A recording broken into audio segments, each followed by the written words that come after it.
കർക്കിടക മാസത്തിൽ എള്ള് നമ്മുടെ ഭക്ഷണത്തിൽ ഉൾപ്പെടുത്തണം എന്നുള്ളത് പണ്ട് മുതലേ നമ്മൾ പറഞ്ഞു കേൾക്കുന്ന ഒരു കാര്യമാണ്.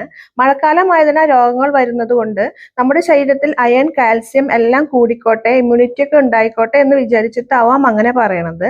കർക്കിടകത്തിൽ കഴിക്കാൻ എല്ലാവർക്കും ഇഷ്ടപ്പെടുന്ന എള്ള് കൊണ്ടുണ്ടാക്കിയ വിഭവമാണ് ഇന്ന് ഞാൻ കാണിക്കാൻ പോണത്. ഒരു പാൻ ചൂടാവുമ്പോൾ ഇതിലേക്ക് കഴുകി ഡ്രൈ ആക്കിയ എള്ള് 1/2 കപ്പ് ഞാൻ ഇട്ട് കൊടുക്കുന്നുണ്ട്. ഇതൊന്ന് മൂക്കുന്ന വരെ ഇളക്കി കൊടുക്കാം. എള്ള് മൂത്ത് വരുമ്പോൾ പാനിൽ നിന്ന് മാറ്റാം. അതേ പാനിൽ തന്നെ ഞാൻ 1/2 കപ്പ് അവിലും ഇട്ട് കൊടുക്കുന്നുണ്ട്.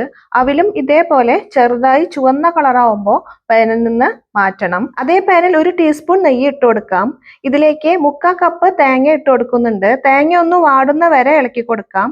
വാടി കഴിയുമ്പോൾ ഇതിലേക്ക് 1/4 കപ്പ് അണ്ടിപ്പരിപ്പ് ചെറുതായി നുറുക്കിയതും 1/4 കപ്പ് ഉണക്കമുന്തിരിയും ഇട്ട് കൊടുക്കുക. അണ്ടിപ്പരിപ്പ് ഉണക്കമുന്തിരിയും വാടി വരുമ്പോൾ പിന്നെ ഇതിലേക്ക് ഞാൻ ഇട്ട് കൊടുക്കുന്നത് 1/2 കപ്പ് പൊടിച്ച ശർക്കരയാണ്.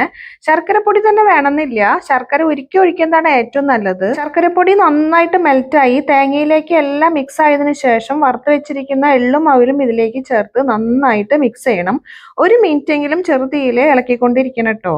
അതിനുശേഷം ഇതിലേക്ക് ചേർക്കേണ്ടത് 1 ടീസ്പൂൺ ജീരകപ്പൊടിയും 1 ടീസ്പൂൺ ചുക്കുപൊടിയുമാണ്. ഏലക്ക ചേർക്കണം എന്നുണ്ടെങ്കിൽ ഏലക്കയും ചേർക്കാം കേട്ടോ.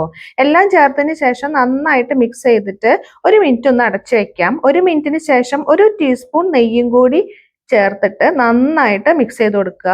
അങ്ങനെ കർക്കിടകത്തിലെ എള്ള് വിഭവം റെഡി ആയിട്ടുണ്ട്. ഇത് ചൂടാറാൻ വേണ്ടിയിട്ട് വേറൊരു പാത്രത്തിലേക്ക് മാറ്റാം.